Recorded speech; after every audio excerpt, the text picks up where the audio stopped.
వీక్షకులకు శుభాకాంక్షలు. శివకుమారరావు మల్కారి ఛానల్కు స్వాగతం.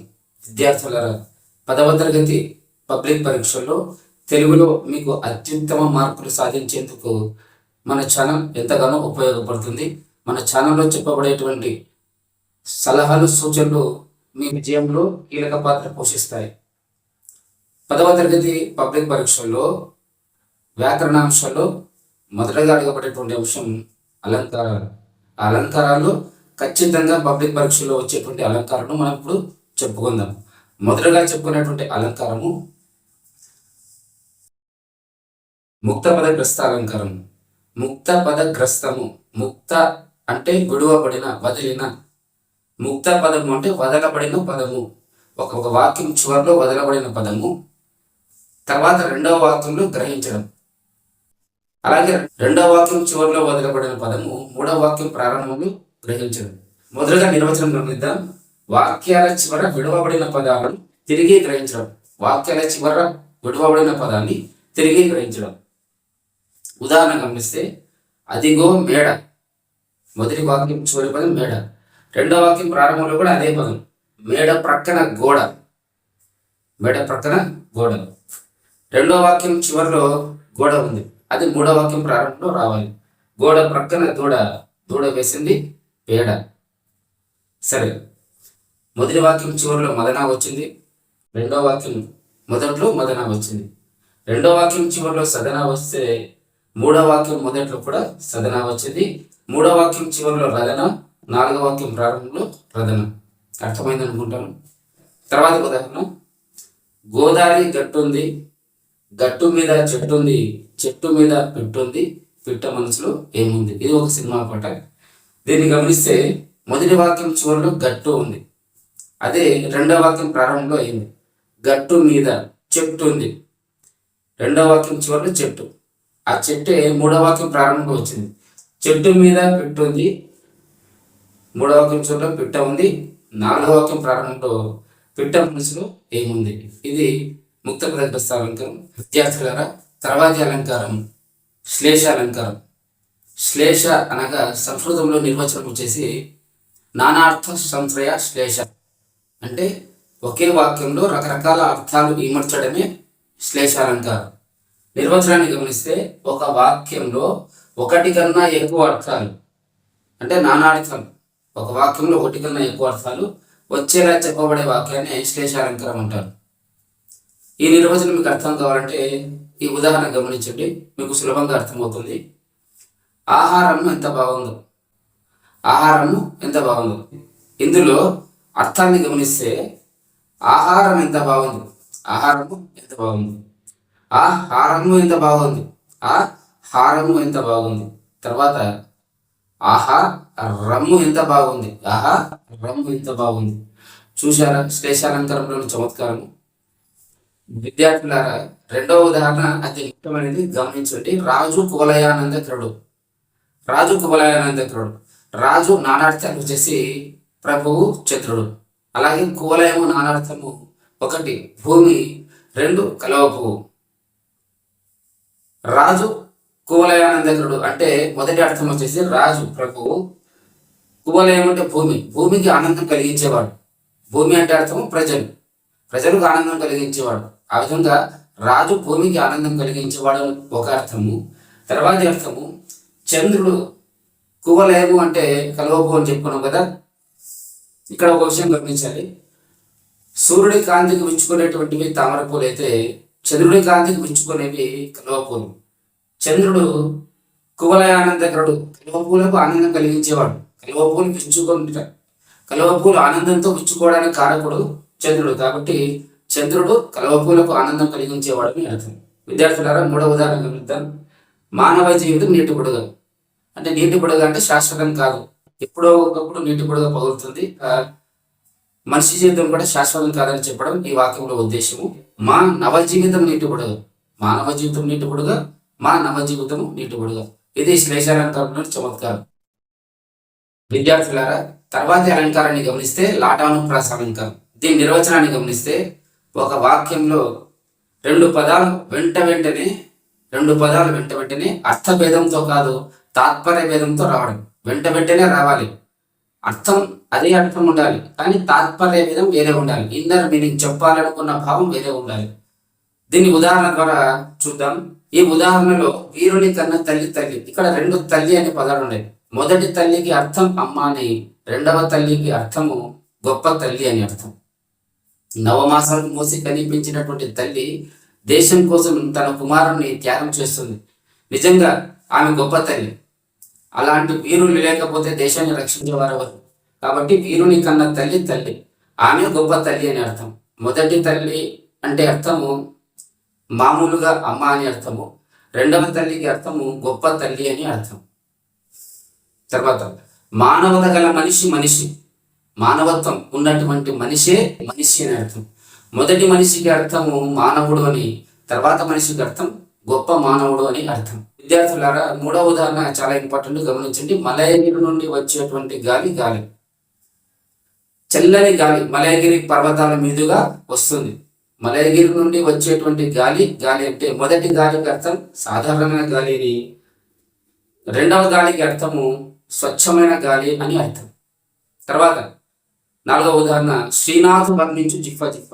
శ్రీనాథుడు అంటే శ్రీ అంటే లక్ష్మీదేవి, నాథుడు అంటే భర్త. లక్ష్మీదేవికి భర్త ఎవరు? విష్ణువు. దీన్ని స్తుతించేటువంటి నాలుకే నాలుక. మొదటి జిహ్వకు అర్థము నాలుక అని అర్థం, సాధారణమైన జిహ్వ అని అర్థం, సాధారణమైన నాలుక అని అర్థం. తర్వాతి జిహ్వకు అర్థము గొప్ప నాలుక అని అర్థం.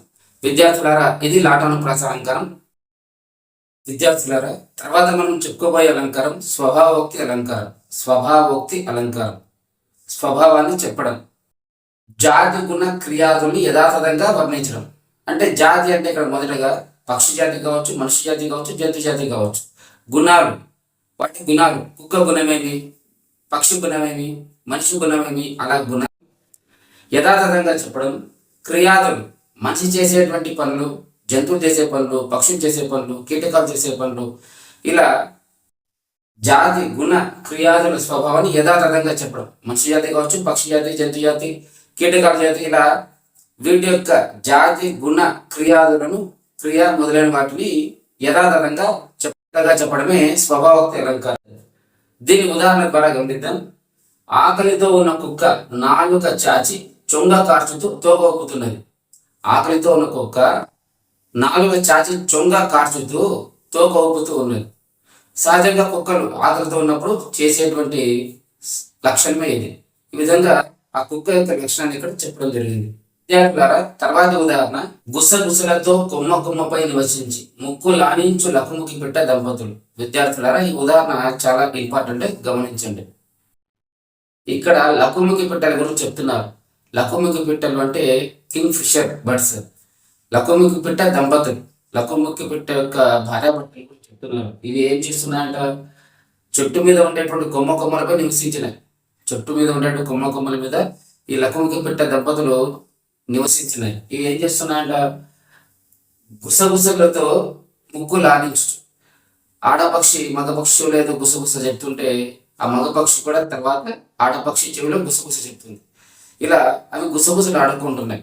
ఈ విధంగా పక్షులు చేసేటువంటి క్రియలను యథాతథంగా ఇక్కడ చెప్పడం జరిగింది.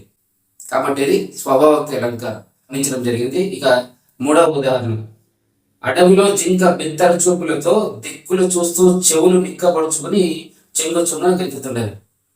అడవిలో జింక బిత్తర చూపులతో దిక్కులు చూస్తూ చెంగు చుంగుమని ఎగురుతున్నది. ఇది జింక యొక్క స్వభావం. ఈ విధంగా జింక స్వభావాన్ని యథాతథంగా వర్ణించడం జరిగింది. పరీక్షలో కాపీ కొడుతున్న విద్యార్థి నిదానంగా కాపీ చీటిని బయటికి తీసి చుట్టూ చూస్తూ మరీ కాపీ చీటిని లోపల పెట్టి మరీ బయటికి తీసి రహస్యంగా రాసుకోవడానికి ప్రయత్నించడం. ఇది కూడా కాపీ కొట్టే విద్యార్థి యొక్క స్వభావాన్ని వర్ణించడం. సరే విద్యార్థులారా, తర్వాత అలంకారం అతిశయోక్తి అలంకారం. అతిశయోక్తి అలంకారం, ఈ అలంకారం గురించి చాలా మందికి తెలిసే ఉంటుంది. ఓవర్గా చెప్పడం, గోరంత విషయాన్ని కొండంత చేసి చెప్పడం. ఉదాహరణలు గమనిస్తే, రవి తాటి చెట్టంత పొడవు ఉన్నాడు. తాటి చెట్టంత పొడవుగా ఏ మనిషి ఉన్నాడు.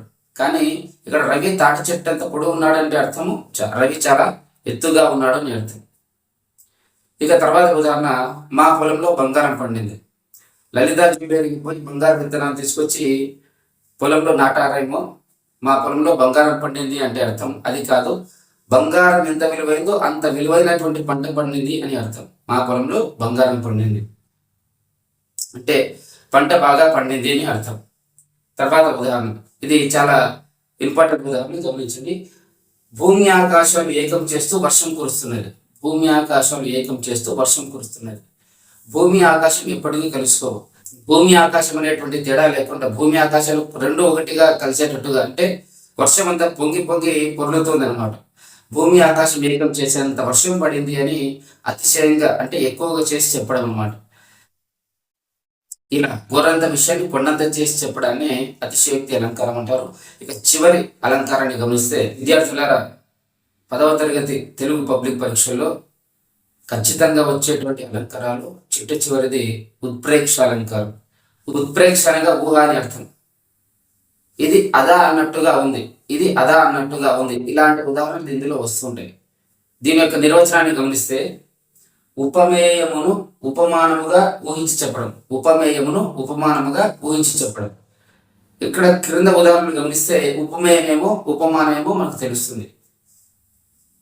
ఉపమేయం ముఖ్య వస్తువు, చెప్పదలుచుకున్న ముఖ్య వస్తువు. ఉపమానము ఆ ముఖ్య వస్తువును పోలుస్తూ చెప్పబడిన తర్వాత వస్తువు. ఆ ముఖ్య వస్తువును పోలుస్తూ చెప్పబడిన వస్తువు. గమనించండి, కథలు తిరుపతి లడ్డూలా అన్నట్టున్నవి. కథలు తిరుపతి లడ్డూలా అన్నట్టున్నవి అంటే కథలు తీయగా ఉండేవి. దేనికి?